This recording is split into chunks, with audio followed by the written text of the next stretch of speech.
Welcome back to the Life of Artists podcast, the podcast where we explore the journeys of artists who live, breathe, and push the boundaries within their art. Today's guest is Caitlyn Geiler, an actor, storyteller, and a person who grew up in a small town in Cape Cod and moved to the New York City to chase her dream to be an actor. In this episode, Caitlyn shares how to stay true to your art, even if the world tells you to change.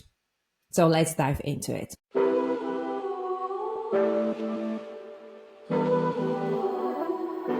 Hi, Caitlyn. Welcome to Life of Artists podcast. Thank you. Thank you for having me. So let's start from the beginning. Can you share with us, where did you grow up? So I grew up in Massachusetts, USA, like about 90 miles south of Boston, in a place called Cape Cod.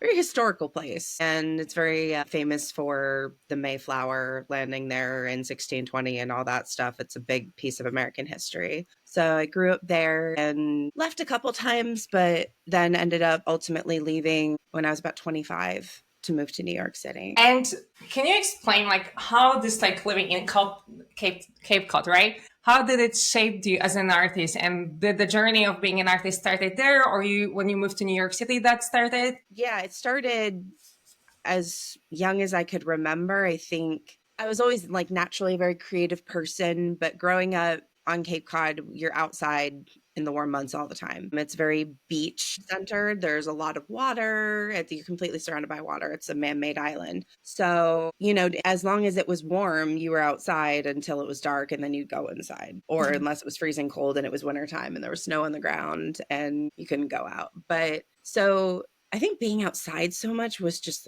very creatively it induced a lot of imagination. So my mother saved a piece that I wrote when I was maybe 9 about playing in my backyard. It was, the teacher liked it that much, she gave it to the principal of the school. And it was about pretending that my cats were fairies and, just being how magical it is to play outside and just all that stuff. So it was very much, I think, being in nature really sparked that. And so in that way, that was a big creative introduction. But also I started doing theater at 8 because it's quite an isolated place, and so I grew up in a town, the population was 50,000 people. I can relate to that. Yeah. So it's very much, and to city people, I just told my boyfriend that the other day. I was like, population where I grew up, he grew up in a city. And he was like, I'm like, and there are smaller towns than that. But it's a very small town, and you were always looking for something to do. This was in the 90s when we weren't dependent on screens. And, my brothers and I have 2 older brothers, we watched a lot of movies, but we weren't glued to the TV all day. It would be one movie a day or whatever. So just to entertain ourselves, a lot of the times we would reenact these movies that we would watch, children's, we'd be sitting at the dinner table saying the lines back and forth to each other. And my father would lose his mind, just be like, be quiet. But so that kind of started, very young. And so, and we were just very imaginative. We would play really interesting games that we would make up, using theme music for WWE wrestlers. We were just very naturally creative children. When my oldest brother got a video camera, we started making our own movies. I'm 7 or 8. And we made this spoof of the Blair Witch Project called the Bill Clinton Project, because Bill Clinton had that scandal with Monica Lewinsky at that time. And so it was my brother chasing us around the backyard in a Grim Reaper outfit, talking like Bill Clinton. And it was just really, we were very interesting children. But formally, I started doing theater around 8. So did you have a place there, a community theater in your hometown? Yeah, there was there was a community theater that I started doing around 8. And the first one was The Wizard of Oz. Oh. So, and I was a poppy. So I had a flower petal head and leaves for arms and stuff. So that the first one I did was 8. So basically what happened is the local high school, the director would always look for little kids to kind of even out the ages. Mm-hmm. Or if it was a play that required a small child, he would be like, bring your sister in, bring your little sister in. So my friend Siobhan and I had older siblings. So we would get brought in a lot for shows like, Christmas Carol, and we did Beauty and the Beast at one point. Mm-hmm. So I was in that theater from about 8 to 17. when I graduated high school. So you kind of grew up there in a Yeah, sense. I lived in that auditorium. I said to one of my brothers the other day, I said, when you think about it, we would go to school and then go straight to the theater after school and be there till 9 o'clock at night. Like, we spent more time with these people because we were talking about how everyone dated each other's exes. And I was like, well, of course we did, because we didn't spend any time with anyone else, So it was, and theater people are messy like that anyway, but it's just, Yeah. And I think like you build the momentum of when you're experiencing every phase of making like even theater or film, like you are getting more into the depth, how it's actually work, and you have more appreciation. I believe that's what I experienced. Absolutely. And all And the detail that goes into all of it. yeah. And when did you decide it when you like, like you were living there in your small town, when you decided to move to New York City? Because I like for a lot of people, that's a huge leap of faith going Yeah. into unknown, especially in cities like New York or Los Angeles in the States. What happened in that town? So, I mean, it had been in the back of my mind of wanting to pursue acting professionally. I had like stayed in my comfort zone all that time. And I was like, no, you know what I'll just do? I'll just do like community theater at night, and I'll just like have a real job during the day and like, get my fix and whatever. Because there was always this fear of not being good enough. And, also I'm a plus size woman. So for me, there was that fear of like, am I even welcome in that space? And it's what's tricky for me too is to other plus size people, I'm mid size, and then to normal size people, I'm plus size. So I'm in that weird in between space as well. So it's like there was a big fear of that rejection. I mean, there's rejection no matter what size you are, right? But that was a big thing that held me back for a really long time. So at about 24, like the year before I decided to move, there were a couple things that made me be like, all right, you need to go do this. One was I was sitting at this Bernadette Peters concert, and like it was the final note of the final song, and she was just like, bam, holding it, and I was like, and it just something like, in my head just went, okay, get your butt to New York. You want to do this. Go. And that was kind of like the aha moment. Like, okay, dude, like you're almost 25. Like, you need to figure this out. So then it was like, how am I going to get to New York was the question. And I think what I had been watching so many shows, like at the time, House of Cards was really big. So I was, really into that show. And like, I looked up to like all the actors on that show. And one thing that most of them had in common was they went to drama school. So I just started looking at drama schools, and Stella Adler was the most affordable. Sure. But also, I really looked up to Elaine Stritch, who was an alumni, as you know. So that kind of sealed the deal on that. And I auditioned and got in. And I think a year and a half later, no, not even a year and a half later, like a little bit over a year later, I was here. So how did you say like why the New York? Because like, like we have Atlanta, we have Chicago, or like LA. Why New York sealed the decision to move? So New York, in relation, it was funny because I had visited Chicago. My brother had lived there for a period of time, and I liked Chicago, but I didn't feel called to it. And it's funny because I love winter, so it would probably be a great town for me, honestly. Yeah. But yeah, I just didn't feel called to Chicago. New York also geographically was the closest to home. I'm very close to my family, and I didn't want to go too far. Initially, though, I had contemplated drama school in London 2-3 years before. Wow. And I just realized that financially it wasn't gonna work. Between the schools I was looking at didn't offer housing, and on top of it, you really wouldn't trying to get a visa that would allow me to work and then have to pay rent and tuition. And then also just the tuition. I think I was looking at Lambda, and the tuition was like, in American dollars, it was about 30,000 a year for out of like non-European citizens. And I was just like, I can't afford that. I had ultimately kind of, because I'm a big Shakespeare person, so I was like, I want to go to London and I want to join the RSC, even though I'm an American. And and I really, but I kind of let that go, just because of that situation. And then, I'd come to New York maybe when I was about 11 the first time. And the issue was, and I didn't know this until I went back about a year before I moved, because I went December of that year, I was like, I'm going to move. I didn't realize that we had only, when I went there when I was 11, we only stayed in Midtown, like Times Square, Like the heart. the heart of it.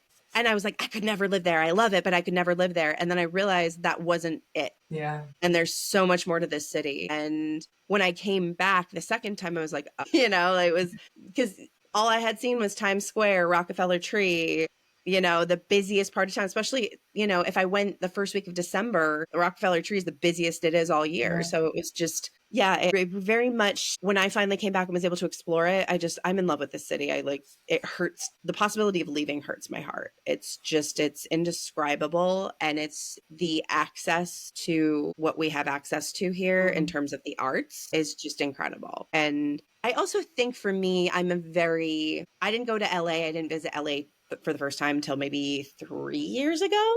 Mm-hmm. And I did not like it.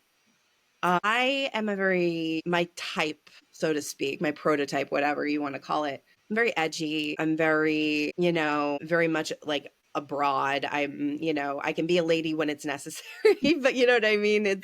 I'm not the Kardashian-esque aesthetic, and I'm not, you know, I feel like the combination of grit and femininity I have is more a New York market anyway. Whereas LA, it felt very fake. It felt very, you know, the sun is lovely out there. The brightness is wonderful. I'm also a person who prefers to be pale. So I would be like in a hat and sunglasses every day going out of the house. I'd be like, no. And I don't like heat. So it's just here, I like the seasons. I also just think it's more my market as an artist. I think it's more because I grew up in the Northeast. So it's, you know what I'm saying? It's interesting kind of being from south of Boston.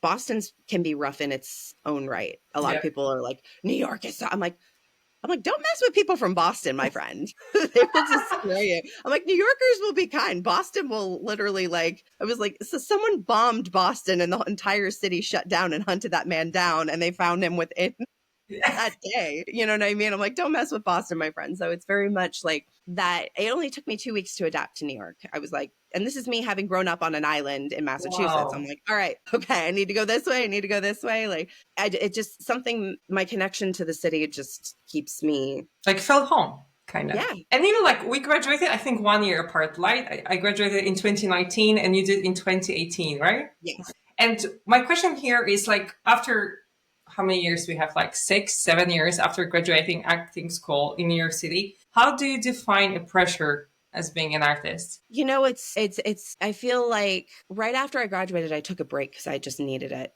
I was like, I need time. Like it was drama, you know, drama school was so rewarding and it was such a wonderful experience, but it was also a big mirror about things that I needed to fix, address about myself, about my self-image, about everything. So I was like, okay, I auditioned a little bit but then ultimately I took time off just as I started getting auditioning, booking short films, COVID hit. Oh, right. Yeah. So I always try to give myself that grace of you lost a year and a half to COVID in a way. But I feel like the pressure that I put on myself recently has just been like, oh my God, it's been 7 years and it's been 8 years since you moved there.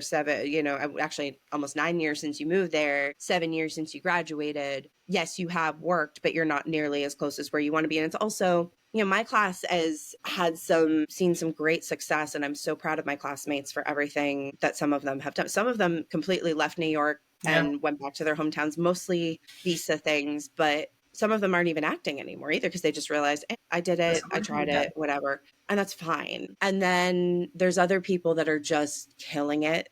You know, there's people that have done, you know, Disney Plus films and then, you know, just regular guest stars on like big TV shows and just all this wonderful stuff. And I'm like, okay, yes, you've done 4 off Broadway. Yes, you've done 4 or 5 short films. great. And then you learn, okay, don't compare yourself because everybody has a different journey. Yeah. I'm also kind of leaning back into, again, as I mentioned, my prototype, I'm the type of person, as I mature, there's going to be more roles for me. Weirdly, I don't know what that's about, but I've noticed as I've hit my 30s, I've gotten more work. In my 20s, it was tricky. I don't know also if it's more, there's more of a, like, I'm more sure of who I am now. You know what I mean? And I have a better idea of what to go for, so it's like, yeah, there's that pressure, but at the same time, learning to give yourself some grace too. It's kind of like, okay, well, it's always going to be there. I know people who are getting back into the acting world in their 60s. Yeah.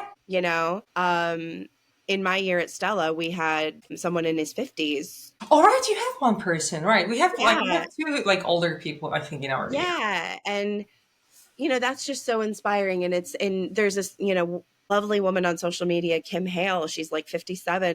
She has the series that's like living the dream. Like she moved back to New York after 20 years to pursue her dream of being on Broadway. And it's one of those things where you realize, and someone said to me recently, maybe you just need to redefine your definition of success. Success doesn't always mean you're an A-list actor booking things without auditions. It can mean just the fact that you are still there 9 years later and you haven't given up. Exactly.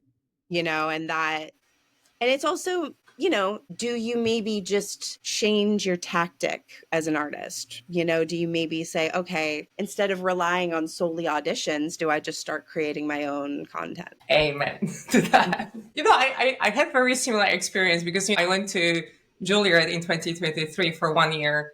Yes. And then I was like, okay, as an international in the United States, you have a visa obstacles to get through. And I was like, okay, I'm going back to Poland because that's the safest choice I can make at this point.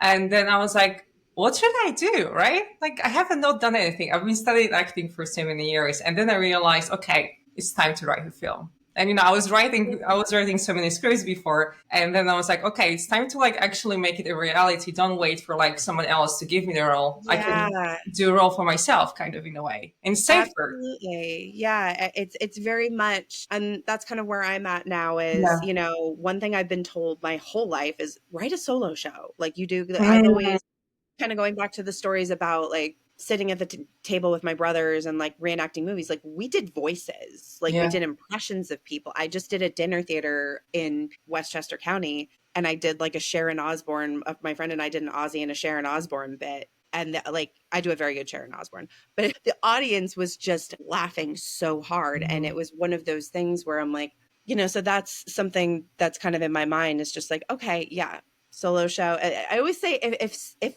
a multitude of people are telling you to do something, go with it, regardless of one's spiritual beliefs. It's is that the universe telling you, hey, I'm telling you through your friends, do this, so it's, I get told to, think about a solo show. And then a friend of mine and I are talking about producing a play come the fall, which I've never done before. I've never produced anything. So it's kind of allowing yourself to expand it, but it's allowing yourself to expand as an artist and not pigeonhole yourself as to just an actor. So where I'm at right now, kind of in life in general is, okay, what are other ways I can still as an artist either work or at least be fulfilled, because it's one of those things where you don't want to settle either. You don't want to keep doing unpaid theater. You don't want to, you know what I mean? You want to be look, I came here for a reason. Do I need to have a job to survive? Yes, I do. What can I do that's different from what I've been doing and not rely on just auditioning and relying on other people to be because for me, the frustration had been almost most auditions I would go to, they'd be like, you're amazing. This was fantastic. And I'm like, well, why aren't you casting me then? And sometimes it could just be as simple as I'm 5'9" and the male that would have been opposite me is 5'6", which I'm like, it's 2024, get a grip. Sometimes women are taller than their partners that are male, so it's really that's where I'm at right now is this, I'm kind of embarking on this journey of, okay, I'm still an actor. That's still my passion. How do I find another outlet to create my own work that's going to, even starting a podcast. I've even thought about starting a podcast. It's the new thing, Yeah. But it's because everybody has something to say. So absolutely. I agree. I think that was the main reason I started the podcast. I was like, there's so many voices that have to be heard, but they never had a chance to be heard. Yeah, absolutely. And it's also even just my love of like, movies. I've thought about like a reaction channel on YouTube because Mm, I love watching reaction channels of people seeing movies that are like big. They've yeah, never seen them for the yeah, first time. And, I've seen a lot of films, but there's a lot I haven't seen. So that's, those are ideas that, nothing's set in stone yet, but those things come to your mind. You're like, I can do that. I can do that. I can do that. And yeah, I think it's just about keeping your mind open. And because even a few people in my year, one is a TV presenter on a Telemundo channel, yeah, and he's done acting work. He's doing both. And that's really, really cool because you have that outlet. Your skills as an actor apply to it, but absolutely. then you can be creatively fulfilled on set doing your thing too. So I think that's what happens is we tend to put pressure on ourselves to do one thing. Yes, yeah. I mean, we don't see the like the other side that it's possible. Also, like just want to like one thing very, very much, and like I was like, okay, I'm stuck. What do I do? Yeah. And sometimes there's that lesson too, that common lesson that you see happen where you realize maybe what you initially wanted, maybe there's something even better. Yeah, Like you might think, I want to be an actor, I want to do this, but then you might find your real passion is producing or yeah, directing or stand up comedy, even. yeah, The possibilities absolutely. are There's like endless. a lot of possibilities for like.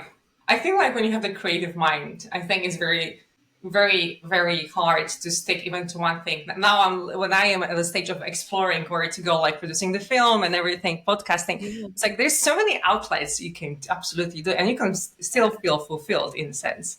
And it's about having the belief in yourself that you can try something new. And even if it doesn't Exactly. work out, Yeah. because someone said to me recently, the fact, like, it might have been my therapist. I don't remember who said it, but they just said to me, like, you might not be where you were hoping you were going to be, but the fact that you are still there 9 years later, there are people that I went to high school with, they came to New York, they gave up after 3 years. Mm. And, for me, like I mentioned, New York is just my place. I have no intention of leaving, but, even not giving up on the acting front. And also, it's like you said, realizing waiting for someone else to take a chance doesn't work that way. Yeah. I'm a swim instructor, like for survival, and I have a lot of famous clientele.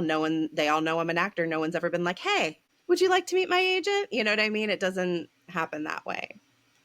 It's like you want that to happen. You want them to be like, "Oh, let me be your fairy godmother. Take Let me me. help you. Let me introduce you to the right people." And they're like some of the nicest people ever, by the way. They're not, they're wonderful. But there's never been that, oh, you taught my child to swim. Let me come and be your fairy godmother and make you a star. You know what I mean? You have to be a go-getter and do it yourself. Yeah, absolutely. And according to that, what was your main obstacle you encountered that resulted that you felt pressure, like especially in New York City? Thing that's a really good one. I think the main obstacle was still a lot of childhood wounds I hadn't healed. Mm.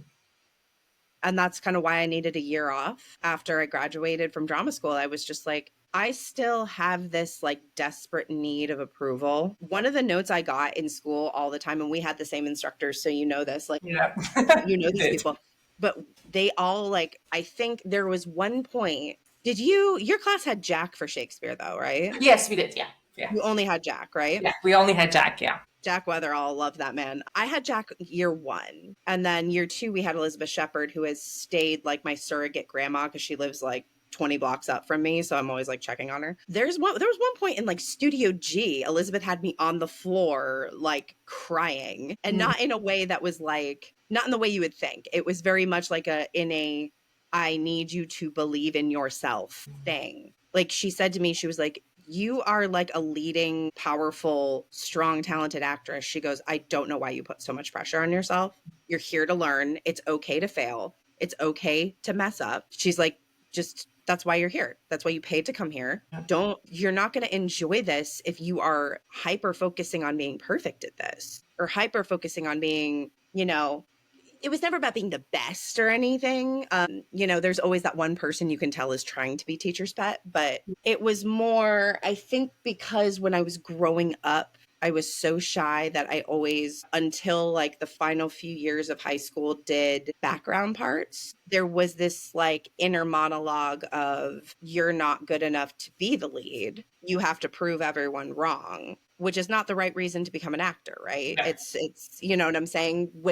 And I had that realization, like, was I just pursuing this because I wanted to prove people who don't even think about me at all anymore wrong? You know what I mean? And so it was like, in honesty, I pursued it because I love acting. Acting is not what I do, it's who I am. I enjoy it so much. I enjoy telling stories. I enjoy experiencing someone else's story. But I realized the pressure was coming from anyone who had ever crossed me, anyone who had ever been mean to me or whatever, thought I couldn't do this. I'm going to show them. And I have to be perfect. And I have to be, you know. I like perfect in your own mind or perfect for your expectation? Perfect for my expectation. I think it was also like I needed that assurance from these professional actors who were teaching us. You know, I needed that, you know, to the point that, like, you know, if there was one teacher, which is how it worked both years, is it was always like all the teachers except one thought I was incredible. So the one who didn't, the one who was the most critical of me, I would always like get in my head during go time and be like, don't do what they're telling you not to do. Don't do what they're telling you not to do. And then I would end up doing it anyway. And, you know, granted, I think the way certain notes were being given to me, I didn't understand. Because then when we had our meetings with Mike, the head of school, and he like gave us the feedback, he was like, oh, basically they just don't want you to do this and do this instead. And I was like, if that had just been said to me, Mike, I would have done that 6 weeks ago. Yeah. You know what I mean? So it was like, it was very much like just this need of, the pressure was coming from the need of wanting to prove to myself that I wasn't what anyone who had ever bullied me, anyone who had ever not believed in me said. And the reality was, you know, me now who's a little bit older and also just way more comfortable in who I am and have a better understanding of who I am. Now I'm like, well, these people don't think about me at all. Like, I'm not a thought in their head. They haven't thought about me since they made that mean comment in sixth grade. Why do I care? Yeah. And I don't, you know what I mean? Like, why am I letting them take up that space? And, you know, that was a hard realization too. It was like you are giving your energy to people who don't matter. Even, it's also the same thing of like, you know, what is the best? It's all perspective. You know what I mean? There's people that are like, let's use Meryl Streep as an example, right? Most of us that are actresses find a lot of inspiration in her work. She's very versatile. She's very strong. I know people who don't like Meryl Streep. Yeah. It's subjective. You know what and it's fine if they don't. Like, that's fine. I find inspiration in that. Same thing. Like, there's a lot of people who, you know, for me, like, there's a lot of people who think that, you know, like, we were watching the Oscars, you know, at one point when we were in Stella. And I remember I said, like, yeah, Lady Gaga and A Star Is Born, it was a good performance, but it wasn't really an Oscar worthy one. And someone was like, really? And I was like, yeah. I'm like, I love Lady Gaga. I'm a little monster. I love her. But I'm going to be honest, like, as an actor, it wasn't, the scenes without Bradley Cooper were not great, you know? So, and that's just me, you know what I mean? But like, if somebody thinks it was one of the greatest performances of all time, more power to you. It's very subjective, and not everyone is going to like you. Not everyone is going to think you're brilliant. Not everyone is going to think you suck. You know, again, most of my feedback is, you're amazing, you're talented, you're great. And then the other part of me is like, okay, well, if you see how good I am, why aren't you Why is that happening? Yeah. You know what I mean? And sometimes it's not that deep. It's just that the role isn't yours. And I think we've all been in that place too, where you realize you're going to give a better performance if the role really is yours, if it's really made for you. And I realized that I did like a few plays over the last year. And I think 2 of the 3 I did, the parts really felt like they were mine. What is funny though, is one of them, the one I was like the least connected to, a lot of people were like, oh, that was so good. Like, they liked it better than one of the ones that I felt more connected to. And maybe that had to do with the fact that there was a little bit less of a connection. So I just let loose on it. Yeah, maybe. Yeah, it was really just about getting out of my own way, I think, was my issue. And that was one of my big obstacles, was me. Yeah. I've been my biggest obstacle, my criticalness of myself, my pressure on myself to be perfect and to be, you know, so good that like everyone wants to cast me. Like, I think that's been the biggest obstacle, was getting out of my own way, learning how to believe in myself, you know, seeing that, you know, I'm totally worth everything I'm working for, and getting rid of the imposter syndrome, as the internet calls it, and just being like, no, I work really hard. I do deserve whatever success is. Yeah, In absolutely. whatever form it's going to come in. And you mentioned the episode of Change with Elizabeth at the school that we went to. How this changed you afterwards? I'm just curious, like, what is the brain process in your brain that you actually said to yourself, okay, I'm going to stop this imposter syndrome and I'm going to try to apply changes, and how that process came into realization, like into life later? I think the way, like, what happened was I really just started even changing the content I was taking in, the music I was listening to. Like, I'm a very eclectic music taste person. I find when I listen to more positive themed music and less sad, angry, depressed music, I find that helps. I used to be like, I still love horror films. I've done two, I think. Still love them. However, I used to do like every October watch a horror movie every day for 31 days building up to Halloween. I can't do that anymore because Depressing. yeah, well, depressing. It's also just anxiety inducing. Yeah. Like, I'm like, why am I so freaked out by a loud noise? I'm like, because you watch too many horror film, So it was like kind of moderation on those types of films, music, whatever, not going to completely give it up, but just being careful of what kind of, but also being conscious of who I'm surrounding myself with. I think what happens when we haven't accepted ourselves is we tend to be more susceptible to bringing people who suffer from narcissism in our life. So I had to do a lot of like decluttering. I had to kind of remove some people from my life because I realized it wasn't healthy. When you come from that place of wanting to be accepted and you're searching for validation, you're going to attract people like that. Yeah. And they're going to take advantage. So that's a lesson it took me really up until like last year to really like have the strength to be like, no, this is not okay. And standing up for myself became a thing. It was something I never did before. So I can relate to that 100%. yeah, well, and in that way, not having people, because I was in a relationship with someone who was just so critical. And I really didn't realize how toxic it was until it ended. And then now I'm with someone else, and this person is so supportive and so, celebrates every minor win, is like the Super Bowl. It's very, through that, realizing even how some friendships weren't healthy. And naturally not every friend you're going to have is going to be that as supportive as a partner would be, right? But like, it was more along the lines of the way I'm being treated in this relationship is showing me what I should be tolerating from friends, showing what I should be tolerating from colleagues, showing what I should be tolerating from what I should have what I should not have been tolerating in my previous relationship. So that was also kind of a journey. It's just like, it's knowing to surround yourself with people who lift you up, people who, don't make you feel insecure, who don't bring out your insecurities. Ultimately, it's your job to support yourself. It's your job because at the end of the day, you're all you have. You can't depend on that from other people, but it's helpful to have outside energy supporting you.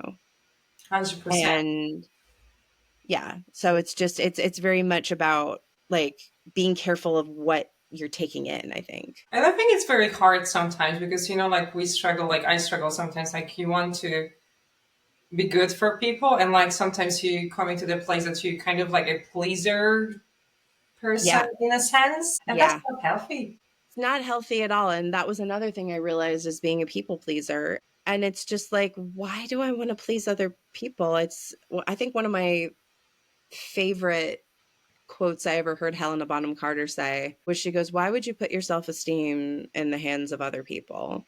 And, these people don't go home with you at night. And I think also as women, we're kind of conditioned to please people. And we are also conditioned to look a certain way, to act a certain way. And, I've been going through this process of understanding for a very long time. Susie Takahashi, our movement teacher, said this to me. She said, and it's always stuck with me, and I told her this recently because I saw her recently. And I think she told me this because she sees a lot of herself in me. And she said to me, don't worry, celebrate who you truly are instead, and be that instead of trying to be the person you think everyone wants you to be.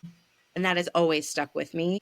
And that's been like the last 5 years. It's like, okay, who am I? Because I also realized when we finished Stella, I didn't know who I really was because I was so busy trying to be what I thought everyone wanted me to be. And I think I was miserable because of it. So it's just very much leaning into who you actually are, because the more authentic you are, the more good things come to you, and the better people come to you. If you're not, if you're being what you think your partner wants or what you think your friends want or your employer wants, people don't respond well to people pleasing, and they don't respond well to fakeness either. Yeah, And 100%. I realized I've been doing that as long as I could remember. Because I think in terms of like pleasing, I don't know, I think in terms of like being in acting school, you develop the mechanism to survive. It's okay. Yes, I did this scene good. Okay, I can keep going. And like sometimes like I felt lost so many times. Especially I am the person with the accent who I was like, Shakespeare was like, what the hell I'm talking about? It took me such a long time to even understand what I was talking about in Shakespeare. And I was like, hold on, relax. But that's coming after you finish acting school. That's coming after you like getting out of this like kind of situation. Then you can give time to process, I was saying, analyze what actually happened. But like when you're in this moment, that was wild. Yeah. And once you get there, it's just so, you remember why you loved it in the first place. I also think, when you're in a situation where you're being evaluated all the time, it can get emotional. It can get, and on top of it, you're with a small group, the way we were divided up in groups in Stella, it was like you're with 10 other people 20 hours a week. Yeah. And dealing with a lot of heavy stuff. In some of the classes, we really delve into some shit. Patrick's class, Tiago's class. Oh, that was intense. Hell yes. Yeah. And I only had Tiago 3 times, but that was enough. I mean, don't get me wrong. I would have loved a semester with him. He was fabulous. But, those classes were very intense, and I think someone had said to me too, because there were other people in my year who didn't finish. There was one person who I think had just so much trauma that needed to be dealt with. And one of the teachers just said to me later on, it's a shame because they were such a talented person. But I think, if you haven't sorted through your stuff, it's not always the best place for you to be. Yeah. Especially it's like a very vulnerable place you have to be in. Like you have to make yourself vulnerable in terms of like the growth that you're going to take on. The growth that you're going to take on. And then also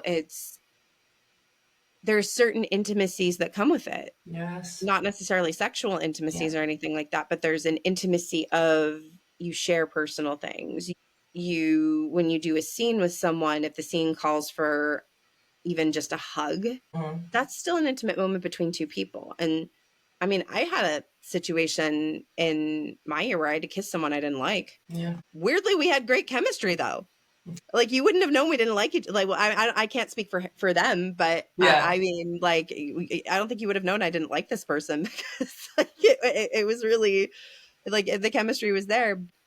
That's not always the best situation to find yourself in either. And you realize it doesn't mean anything. You know what I mean? You realize like, oh, it's just like a meaningless, like the characters are kissing. It's not even us. Like you don't even remember it unless it's like really, really awful. But there's certain intimacies that happen in creative spaces. Like I said, going back to that conversation I had with my brother recently, I'm like, you're in these intimate spaces with other artists. And then I think that's why there's a lot of boundaries and lines being crossed in the arts sometimes, is because the walls come down. You're being vulnerable. You develop this family-esque relationship with each other, but then sometimes people take advantage of it, which can happen in any space. But I think going back on, where I grew up and just realizing, oh my gosh, like, because I became an adult and people were like, oh, girl code, you can't date their ex. And I'm like, well, they broke up like 2 years ago. Why not? And then it's like, because I grew up in a situation where there wasn't, you spent time with each other. So you just ended up dating your friend's ex. But most of the time, no one cared because they were like, I'm over it. One of the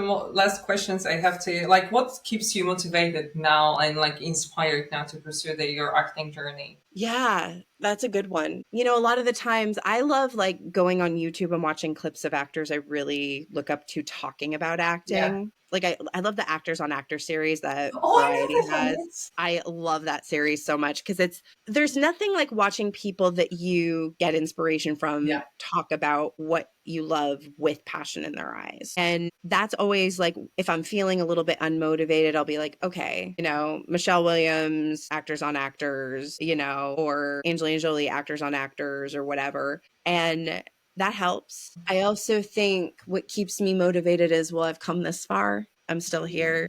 Yes. And I think for me, it's also finding the right subject matter. I think realizing like you don't have to say yes to things you don't want to do just to get the credit. That's one thing that I've done in the past. I'm like, I don't like this script. I'm not going to do it because I'm not going to give a great performance. Yeah.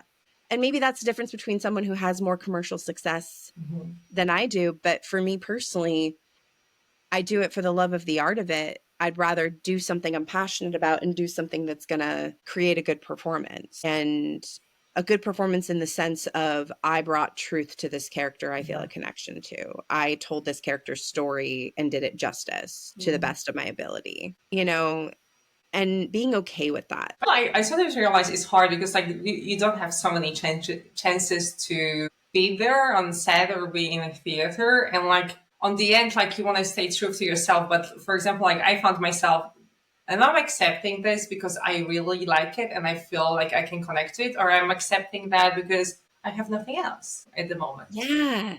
Like I'm not loving it. It's incredible because commercials are great money. Yeah. And they are experience on a set. I don't like it. It's very difficult for me to be motivated if I don't like the subject matter. And again, it's like you said, am I accepting this because it's nothing else? Yeah. I was very fortunate that the 3 plays I did over the last year, I was very much with the exception of one of them, I really loved the characters I was playing. It was very easy to, connect to that. And again, if it means I work less frequently, so be it. But I also know myself, I know how my brain works. If I am not interested, it's not going to go well. Yeah. And it's not going to, I know I'm a talented enough actor, but I also know what my best is. And you're not going to be perfect every single time. 100%.